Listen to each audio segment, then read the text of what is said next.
मंगरू हर रोज शेफाली की तारीफ करता था।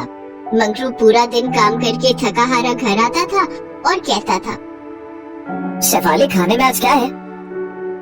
आज कढ़ी चावल बनाई हो जी।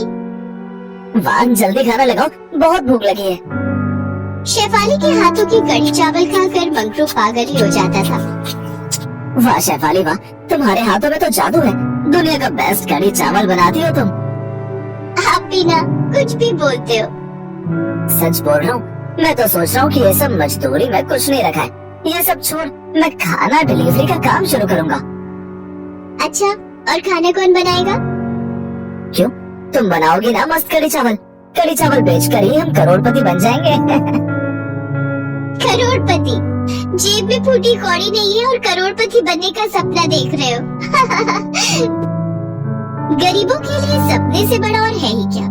एक दिन आराम की जिंदगी गुजारने का सपना देखते देखते गरीब लोग पूरी जिंदगी गुजार देते हैं और भेड़ बकरियों की तरह मर जाते हैं। लेकिन उनमें से कुछ लोग गरीबी से बाहर निकल पाते हैं। मंगरू को भी गरीबी से बाहर निकलना था। अपनी बीवी बच्चों को अच्छी जिंदगी देनी थी। वो सपना देखता रह गया। कुछ साल गुजर गए और मंगरू के 2 बच्चे हो गए, 1-2 साल की बेटी और एक नवजात बेटा। मंगरू मजदूरी छोड़ नहीं पाया और एक दिन काम करते करते ही ऊंचाई से गिरने की वजह से उसकी मौत हो गई। नहीं, ये क्या हुआ? हे भगवान, क्या हुआ ये? हमें छोड़ के वो क्यों चले गए? जिस कंपनी के लिए मंगरू काम करता था उसका मालिक मदन लाल बहुत घटिया आदमी था। उसने सोचा, कि मंगरू की बीवी ने हम पर केस कर दिया तो हमें बहुत सारा पैसा देना होगा। उससे अच्छा है कि मंगरू और उसकी बीवी पर केस कर देता हूँ। मदन लाल ने मरे हुए मंगरू पर झूठा आरोप लगाया और 2 दिन में शेफाली के पास पुलिस आ गई। शेफाली की बेटी मुन्नी पुलिस देखकर डर गई। माँ, पुलिस आई है, पुलिस आई है। पुलिस? क्या बात है साहब? पुलिस के साथ मदन लाल भी आया था। उसने कहा, तेरे पति ने फैक्ट्री से 10 लाख की चोरी की थी। मैंने उसे पकड़ लिया तो भागने लगा और तभी वो गिर पड़ा। नहीं, मेरा पति चोर नहीं हो सकता। नहीं साहब, कुछ गलती हो रही है। मेरा पति चोर नहीं था। चुपचाप सुन, 1 साल के अंदर 10 लाख नहीं दिया तो मैं तेरा घर ले लूंगा। तब दोनों बच्चों को लेकर भीख मांगते रहना रास्तों पर।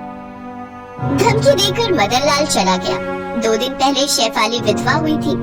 अब उसके सर पर 10 लाख का कर्जा आ गया। शेफाली को कुछ समझ नहीं आ रहा था। क्या करूं? दोनों बच्चों को पेट भर खिलाने पिलाने की हैसियत नहीं है मेरी। ऊपर से ये कर्जा, कैसे चुकाऊं 10 लाख का कर्जा? शाम को शेफाली के घर रघु नाम का एक आदमी आया। रघु मंगरू के साथ मदन लाल की उसी फैक्ट्री में काम करता था। उसने शेफाली से कहा, भाभी, मंगरू और हम अच्छे दोस्त थे। मंगरू ने चोरी नहीं की। लेकिन मालिक तो पुलिस लेकर यहाँ आ गए। अब मुझे पैसा चुकाना ही होगा। मालिक बहुत लालची और बेईमान है। मुझे पता है एक्सीडेंट कैसे हुआ था। मालिक की ही गलती की वजह से मंगरू भाई का देहांत हो गया। क्या ये बात तुम कोर्ट में बोल सकते हो? कैसे बोलूं भाभी, मालिक मुझे भी जान से मार देंगे। अपनी बीवी बच्चों को खिलाऊंगा क्या? रघु चला गया। शेफाली के पास कोई चारा नहीं था। वो 2-3 घरों में बर्तन मांजने का काम करने लगी और घर चलाने लगी। 1 महीने बाद एक दिन उसकी बेटी ने उससे कहा, माँ, कढ़ी चावल बनाओ ना, बहुत दिन हो गए कढ़ी चावल खाए हुए। ठीक है बेटी, बनाती हूँ। शेफाली कढ़ी चावल बनाने लगी। पूरा घर खुशबू से भर गया। उसी वक्त थाने से एक पुलिस ऑफिसर आया। उसका नाम मनोज था। शेफाली आपका नाम है ना? हाँ, मैं ही शेफाली हूँ। क्या बात है? मैं आपको याद दिलाने आया हूँ 10 लाख 1 साल के अंदर देने। 1 महीना गुजर चुका है। याद है साहब, लेकिन मैं भी गरीब हूँ। मेरा पति मर गया है, मैं क्या करूँ? ये कहते हुए शेफाली की आंखें भीग गईं। वो देखकर मनोज का दिल भी नरम हुआ। मनोज को भी पता था कि मदन लाल पैसों के लिए झूठ बोल रहा है, लेकिन वो भी कुछ नहीं कर सकता था। उसने कहा, अरे ठीक है, कोई बात नहीं, चुप हो जाइए। मैं तो बस अपना काम करने आया था। ठीक है साहब, आए हैं तो कुछ खा कर जाइए। खा के? हाँ, भूख तो लगी है और आपकी रसोई से बहुत अच्छी खुशबू भी आ रही है। क्या बन रहा है? कढ़ी चावल। माँ कढ़ी चावल बना रही है। माँ दुनिया का बेस्ट कढ़ी चावल बनाती है। एक बार खाओगे तो पूरी जिंदगी याद रखोगे। अच्छा ऐसी बात है क्या? तो फिर टेस्ट कराइए शेफाली जी। शेफाली ने मनोज को कढ़ी चावल दिया। वो चखकर मनोज के होश उड़ गए। अरे भाई ये तो सच में दुनिया का बेस्ट कढ़ी चावल है। इतना स्वादिष्ट कढ़ी चावल मैंने कभी नहीं खाया। क्यों, कहा था ना। शेफाली जी आप हमारे पुलिस स्टेशन में खाना डिलीवरी क्यों नहीं करती? पुलिस स्टेशन में एक होटल से बकवास खाना आता है, न स्वाद है और न ही वो खाने का मन करता है। खाना डिलीवरी, हाँ मतलब। ये सुनकर शेफाली को मंगरू की बातें याद आई। सच बोल रहा हूँ, मैं तो सोच रहा हूँ कि ये सब मजदूरी में कुछ नहीं रखा है। ये सब छोड़ मैं खाना डिलीवरी का काम शुरू करूँगा। अच्छा, और खाने कौन बनाएगा? क्यों, तुम बनाओगी ना मस्त कढ़ी चावल। कढ़ी चावल बेचकर ही हम करोड़पति बन जाएंगे।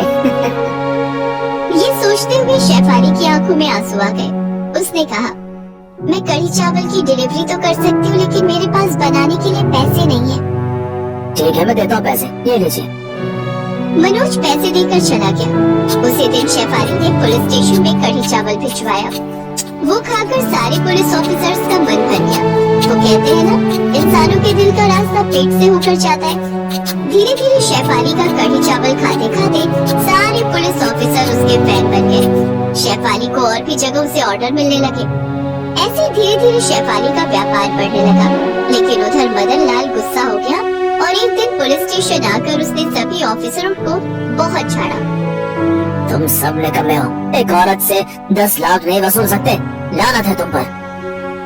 मदन लाल की बातें किसी को हजम नहीं हुई और ऊपर से शेफाली ने सबका दिल जीत लिया था। सभी को पता था कि मदन लाल झूठ बोलकर पैसा हड़पना चाहता है। इसीलिए सभी ने मिलकर एक प्लान बनाया।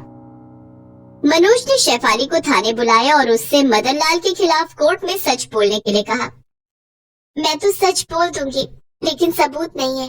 मैं ऐसे एक आदमी को जानती हूँ जो मदन लाल के खिलाफ कोर्ट में बोल सकता है, लेकिन वो डरा हुआ है। ठीक है, हम उसका डर दूर करेंगे। मदन लाल को बहुत चर्बी चढ़ गई है, उसे जेल भेजना ही होगा। शेफाली ने रघु को बुलाया। पुलिस का सपोर्ट मिलते ही रघु गवाही देने के लिए राजी हो गया। रघु और भी लोगों को साथ ले आया और अगले दिन कोर्ट में सभी ने मदन लाल के खिलाफ गवाही दे दी। पुलिस ने भी एंड मौके पर मदन लाल का साथ छोड़ दिया। मदन लाल को कोर्ट ने शेफाली को 1 करोड़ रुपए देने के लिए कहा। मदन लाल को देना ही पड़ा और उसके बाद उसे जेल हो गई। मदन लाल पूरी जिंदगी जेल में सड़ने के लिए अंदर चला गया और शेफाली करोड़पति बन गई। मंगरू का सपना पूरा हुआ। शेफाली के कढ़ी चावल ने उसकी जिंदगी बदल दी और उसके बाद से शेफाली खुशी खुशी जीने लगी और कढ़ी चावल रेस्टोरेंट खोलकर कढ़ी चावल बेचती रही।